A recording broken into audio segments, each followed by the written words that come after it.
المجموعة 65 يوم 8 ابريل 1900 دول ضباط مصر الحقيقيين.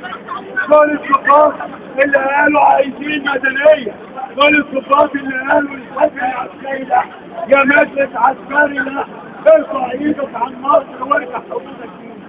دول اللي قالوا عايزين مجلس رئاسي، دول اللي قالوا عايزين دستور، دول اللي دافعوا عن مصر.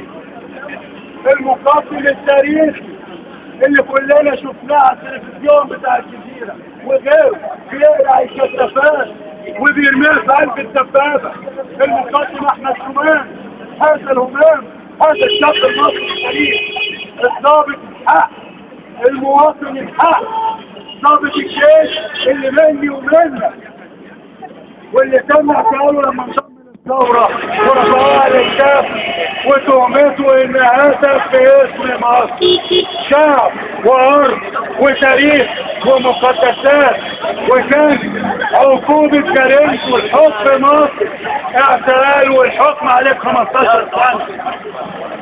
هذه الهداية من المجلس العسكري لضباطنا الاشراف اللي المفروض ولاده لو كان عنده شرف. انا واخد شرف وطن. الرائد احمد ثاني اللي قال تحيا امنا مصر ونموت فداها، وما ينفعش نرفع بفواه البندقية ووش سائر مصر بيحمل الجنسية المصرية واللي حق الجنسية المصرية واللي حق الوطنية زي واللي حق العيشة بالسلام والسلم واني ادافع عنه. انا بنضم ليه.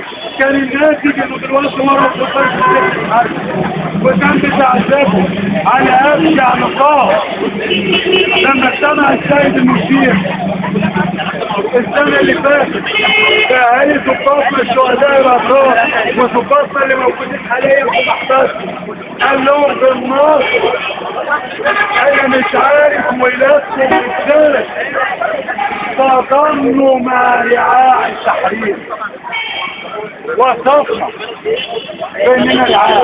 احنا أصحاب الفكر السياسي اللي عارفين بلدنا السياسية المستقبلين على مدار 30 سنة.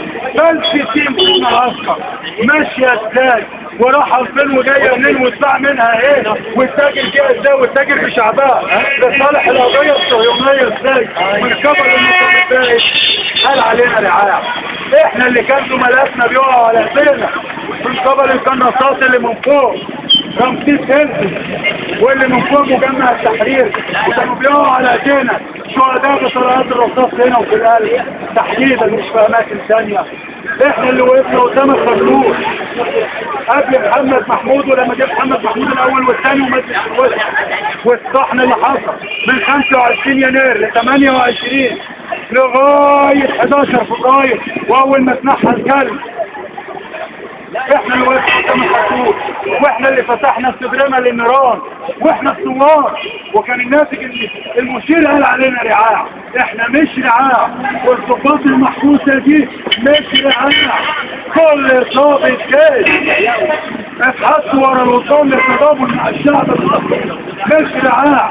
كل سائر شاب وشابه حر واحرار فتح صدره للرصاص سلمية وللخرطوش وللمثيرة للدموع وللمصاص مش رعاع. دول ما نزلوش ليهم طلب او مقرف عايزين شقة او وظيفة. ضمن اخواتنا العاطلين اللي اتخرجوا من الجامعات اللي وصل عددهم ل 17 مليون عاطل نزلوا يقولوا مصر وحفنا من تراب مصر وامنا ندافع عنها ضد استبداد 30 سنة وسقط الشهداء وغير 11-12 ألف منهم لغاية النهارده ورا القضبان في السجن الحربي. اتمارس معاهم أبشع التعذيب بما فيهم بناتنا طلاب الجامعات وولاد المناطق الشعبية اللي غير مكيفين اللي نزلوا حبا للوطن وتم بيهم كشف العضويات والتحرش الجنسي سهل 2028 وغيره. بنقول له يا سيادة المشير احنا مش رعاع، احنا مصريين، احنا بنعشق الأمة أرض وتاريخ وشعب ومقدسات. احنا مصر، مصر أمنا ومش هنتراجع.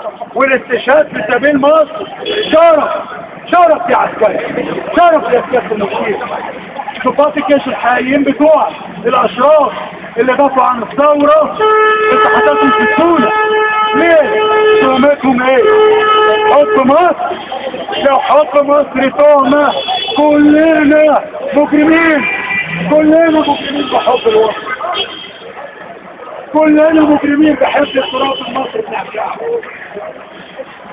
يا سيادة المشير، احنا مصر، احنا شبابها، احنا اولادها، احنا جيلها واجيالها الجايه، عمال، جماعات، احرار، ثوار، حرفيين، صناعيه، كلنا مصر. مصر مش بيت. انت عندك 10 وصول في القاهره الجديده محوط عليهم وعندك ملايين. انت عارف كويس قوي جبتها منين؟ احنا ما عندناش حاجه، احنا عندنا مصر وعندنا حب مصر. انت لما لعبت لعبه خفه ودنيئه على منظمات المجتمع المدني اللي بتدافع عننا، لما بتتحبس سياسيا وقلت عليهم عملاء بيجيلهم فلوس من الخارج، وانت اللي بيجي لك 30 مليون دولار سنويا، سهم عسكري ما نعرفش بيروح فين.